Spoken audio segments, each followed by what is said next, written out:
25 dekabr 2025 yıl Urganch markaziy dehqon bozori so'yladan ökizlarning ikkisini.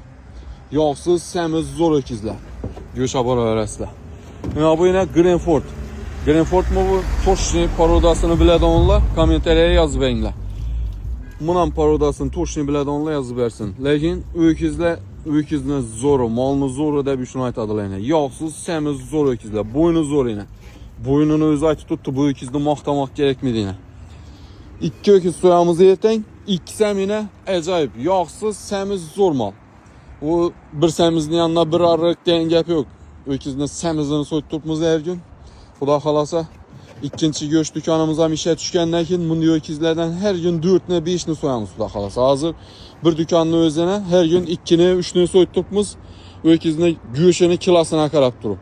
Kommentariyaga kilosini taxminiy yozib beringlar. Yanga bu qizil ökizni bir o'zini chiqarib Hozir yine şu persepni balandligini qarab turib taxminiy kilosini bilsa bo'ladi. Xudo xolasa.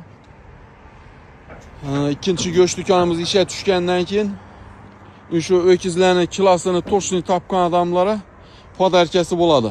Toza do'konimiz ishga tushgandan keyin xudo xolasa ökizlarning shunday videosini chiqaramandan taxminiy jo'vesini aytaman, yo bo'lmasa persepga qarab turib to'shni kilosini eng yaqin topgan odam, yo bo'lmasa to'shni kilosini birinchi bo'lib topgan odamlara podarkamiz bo'ladi xudo xolasa. Bizlere obuna bo'lib qo'ygan bo'lishi kerak uning uchun.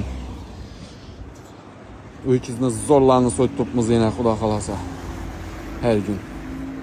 Xalqimizga rahmat, yeb ko'rib go'shtning mazasini borib tutdilar. Go'sha boraverasizlar, go'shtlarni shu hamma oqidin etib, yaxshi etib beramiz.